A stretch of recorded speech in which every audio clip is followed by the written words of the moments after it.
और इस तरह किसी भी चैलेंज को आप ठीक तरीके से हैंडल कर पाए, उसके लिए जरूरी है छठे स्टेप के बारे में जानना। और छठा स्टेप है ऑर्गेनाइज्ड प्लानिंग। मतलब ये कि जब तक आपके पास कोई पक्का प्लान नहीं है, आप सफल नहीं हो सकते। ऐसे लोग ढूंढिए जो कि आपके प्लान में आपकी मदद कर सके। जब आप लोगों की मदद लेंगे तो जाहिर सी बात है कि बदले में आपको उन्हें कुछ फायदा या कंपनसेशन देना पड़ेगा। अपना एक ग्रुप बनाइए और लगातार उनके साथ अपने प्लान के बारे में डिस्कस करते रहें। फेलियर से बचने के लिए अपने ग्रुप के साथ अच्छा वर्किंग रिलेशन कायम करें। आपको हर तरह के लोगों की जरूरत पड़ेगी, क्योंकि एक ही इंसान में हर चीज की नॉलेज, एक्सपीरियंस या एबिलिटी नहीं होती। सक्सेस पाने के लिए औरों के सहयोग और परफेक्ट हार्मनी की जरूरत पड़ेगी। और इस बात का ध्यान रखिए कि प्लान पर काम करने से पहले अपने ग्रुप के सभी मेंबर्स की राय ली जाए।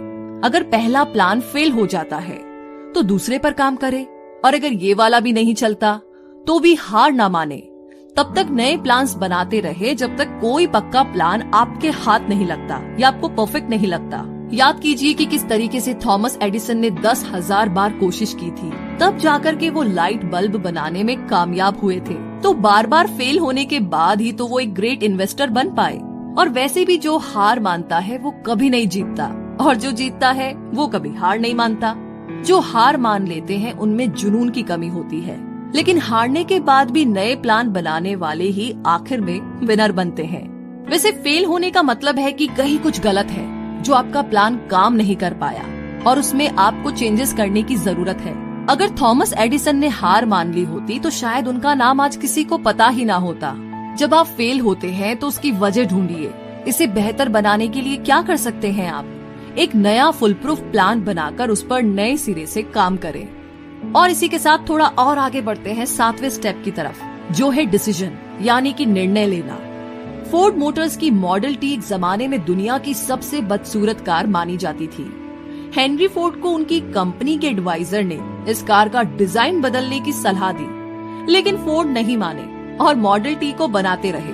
हालांकि बाद में उन्होंने उसके डिजाइन में थोड़ा बहुत बदलाव जरूर किया, लेकिन उससे भी पहले मॉडल टी ने उन्हें खूब कमाई करके दी।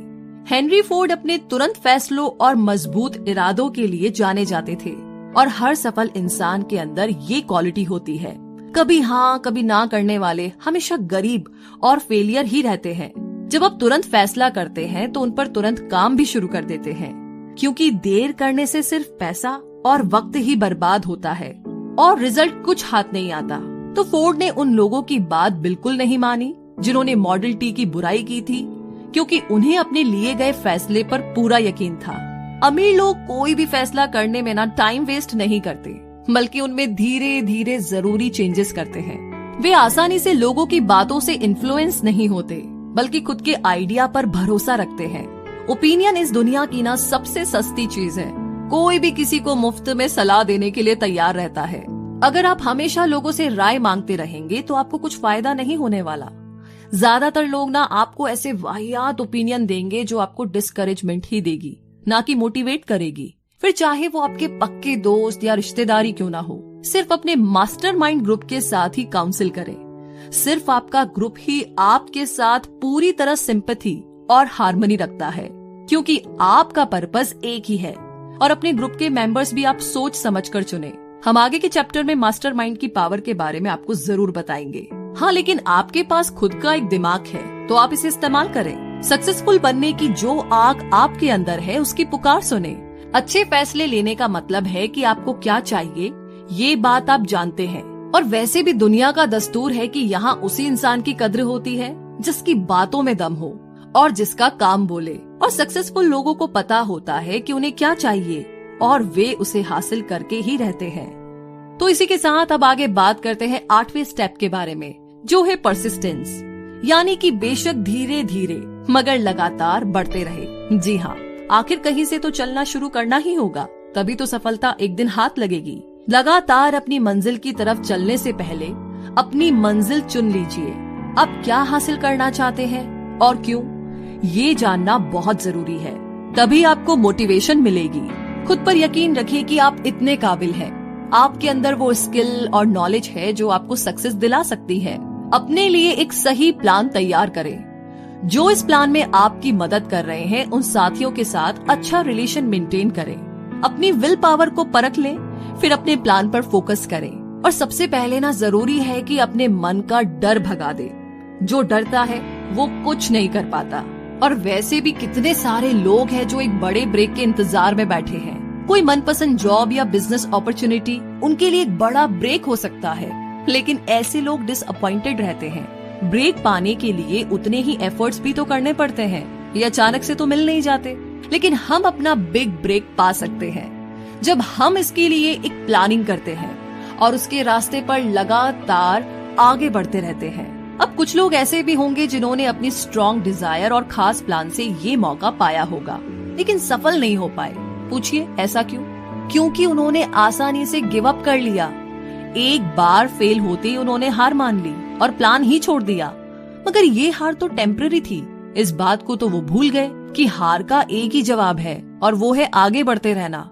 कई बार तो ना ऐसा लगता है कि कोई छुपा हुआ गाइड हमें परखने के लिए हमारे रास्ते में ना बहुत सारी रुकावटें डाल देता है।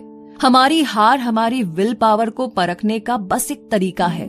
जब आप बिना रुके लगातार आगे बढ़ने की आदत बना लेते हैं तो हार कभी भी आपके रास्ते की रुकावट नहीं बनेगी। फिर जो कुछ भी आपने सोचा है उसे पूरा करके ही रहेंगे।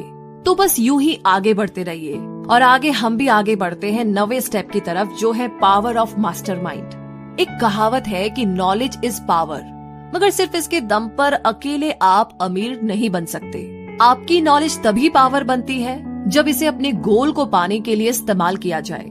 मास्टरमाइंड ऐसे लोगों का ग्रुप होता है जो आपकी नॉलेज को बढ़ा सकते हैं ताकि वो आपकी पावर बन सके। इन लोगों की इच्छा और मकसद वही होता है जो आपका है। इस बात को हम इलेक्ट्रिक बैटरी से समझते हैं। एक सिंगल बैटरी थोड़ी सी ही एनर्जी देगी, लेकिन जब एक से ज्यादा बैटरी हमारे पास हो तो हमें लंबे समय तक उनकी एनर्जी मिलती रहेगी। ऐसे ही जब आपके पास मास्टरमाइंड ग्रुप होता है तो आपकी ताकत कई गुना बढ़ जाती है और इनकी मदद से आप अपनी कमजोरियों को भी दूर कर सकते हैं। अपनी कॉरपोरेशन बनाने से पहले हेनरी फोर्ड भी एक गरीब, अनपढ़ और इग्नोरेंट इंसान थे, लेकिन उन्होंने अपना बिजनेस ऐसे 50 भरोसेमंद लोगों के साथ मिलकर चलाया जो उनके मास्टरमाइंड थे। उन्होंने थॉमस एडिसन के साथ भी दोस्ती रखी थी। फोर्ड ने अपने इन भरोसेमंद और महान दोस्तों के साथ बहुत ही मिलनसार और सहयोगी रिश्ता बनाए रखा। अपने इसी काबिल मास्टरमाइंड ग्रुप की वजह से हेनरी फोर्ड अपनी गरीबी मिटाकर इतने बड़े सफल बिजनेसमैन बन पाए। सिर्फ 10 साल लगे उन्हें पढ़ने लिखने में और इंटेलिजेंट बनने में, और 25 साल के बाद वो अपने देश के सबसे अमीर आदमी बन चुके थे। एक मास्टरमाइंड ग्रुप से जुड़ने के बहुत से इकोनॉमिक फायदे तो है ही, बल्कि मानसिक रूप से भी फायदेमंद है। जब भी दो दिमागी ताकतें आपस में मिलती है तो एक नई अनदेखी ताकत पैदा होती है जो उन दोनों दिमाग के साथ मिलकर 3 दिमागों जितनी ताकतें पैदा करती है। तो जाहिर है कि एक ग्रुप में जब इतने दिमाग होंगे तो वो एक अकेले दिमाग की ताकत को भी बढ़ा देंगे। कुल मिलाकर के कहे तो 2 दिमाग एक अकेले से ज्यादा बेहतर सोच सकते हैं। अगर ग्रुप के लोगों के बीच अच्छा वर्किंग रिलेशनशिप है तो वे मिलकर के किसी भी इंडिविजुअल से ज्यादा अचीव कर सकते हैं।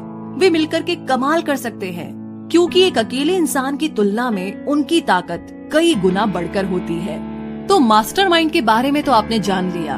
अब आगे बात करते हैं 10वें स्टेप के बारे में, जो है the mystery of sex transmutation. Transmutation उसे कहते हैं जब एनर्जी एक फॉर्म से दूसरे फॉर्म में बदलती है। सेक्स इंसान की सबसे ताकतवर मोटिवेशन होती है।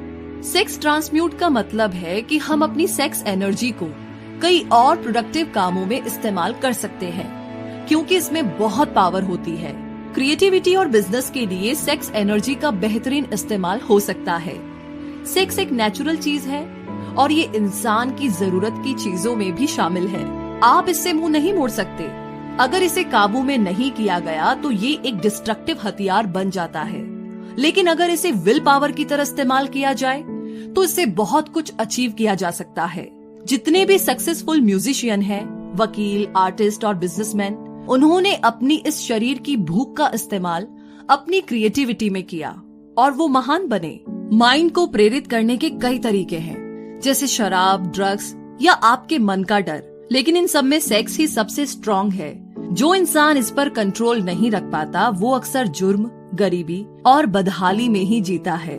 जिसने भी इस ताकत का सही इस्तेमाल किया उसका हमेशा भला हुआ है और वो एक जीनियस बनकर उभरता है। और वैसे भी जीनियस इंसान किसी प्लेन के पायलट जैसा होता है।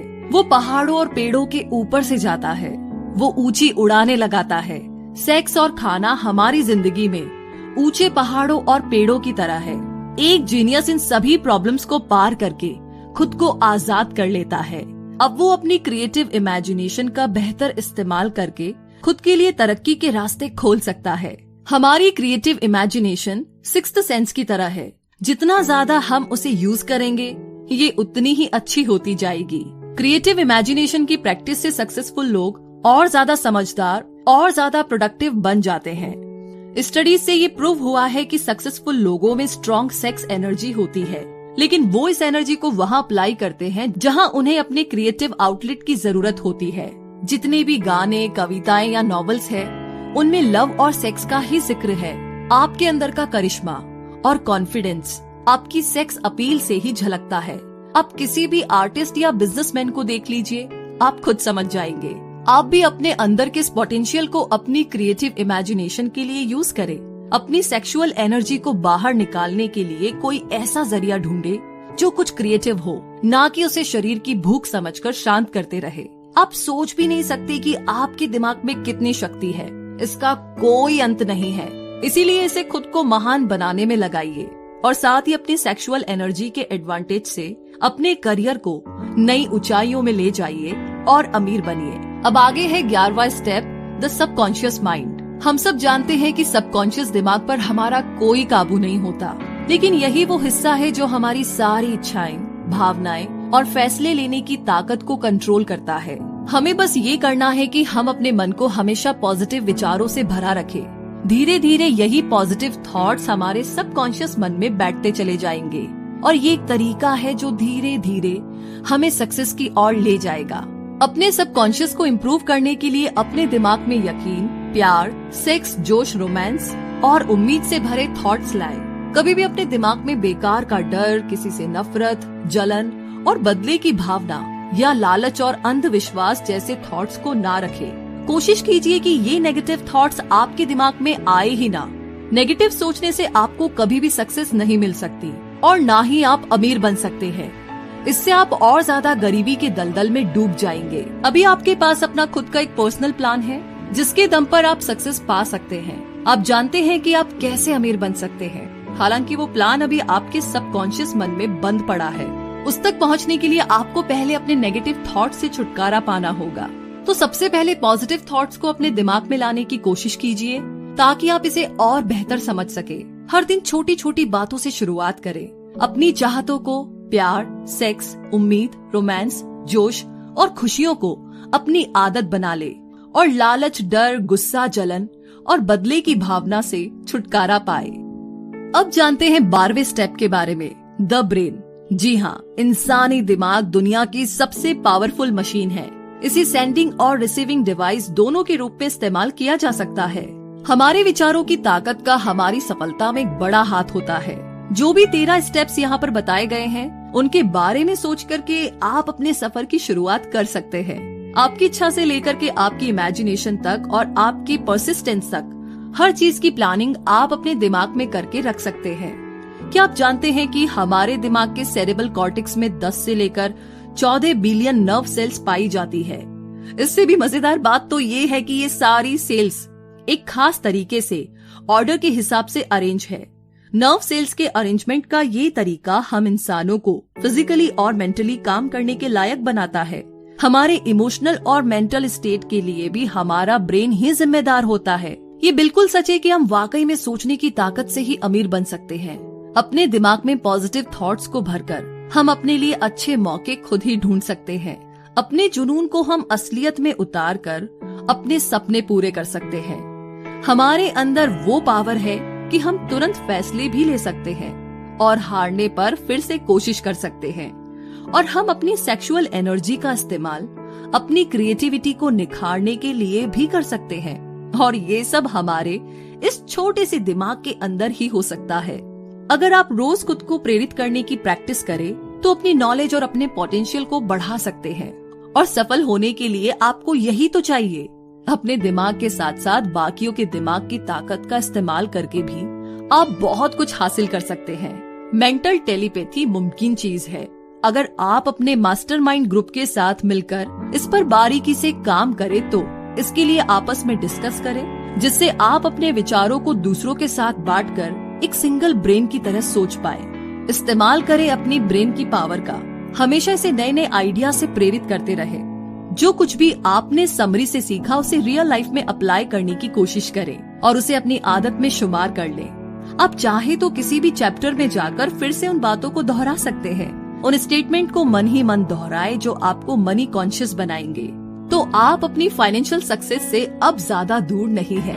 इसी के साथ अमीर और सक्सेसफुल बनने के लिए इन 13 स्टेप्स का आखिरी स्टेप है सिक्स्थ सेंस। तो जब तक आप बाकी के 12 स्टेप्स में महारत हासिल नहीं कर लेंगे तब तक आप इस सिक्स्थ सेंस तक नहीं पहुंच सकते। ये सिक्स्थ सेंस हमारे सबकॉन्शियस माइंड का एक हिस्सा है जो हमारी क्रिएटिव इमेजिनेशन को संभालता है। ये ही हमें दुनिया की इन्फिनिट इंटेलिजेंस से जोड़ता है।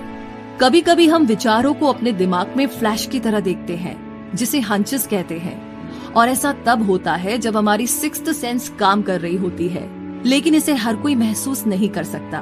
बहुत गहराई से ध्यान लगाने से ही हम इसे अचीव कर सकते हैं। जितने भी महान लोग हुए हैं जैसे कि थॉमस एडिसन, अब्राहम लिंकन और मोहम्मद, ये सब अपनी सिक्स्थ सेंस को यूज करके ही महान बन पाए। तो अपने इन्हीं हंचेस से उन्हें कुछ बड़ा काम करने की मोटिवेशन मिलती रही। ये सिक्स्थ सेंस हमारी मेंटल और स्पिरिचुअल स्टेट दोनों को जोड़ती है। ये एक मीडियम की तरह काम करती है जो हमारे दिमाग को इस अनंत ब्रह्मांड के साथ कनेक्ट करता है। हमारी सिक्स्थ सेंस न केवल हमें क्रिएटिव आइडियाज देती है बल्कि कई बार आने वाले खतरों का भी इशारा कर देती है। इन्फिनिट इंटेलिजेंस वो पावर है जो दुनिया की हर चीज के कण यानी एटम में होती है।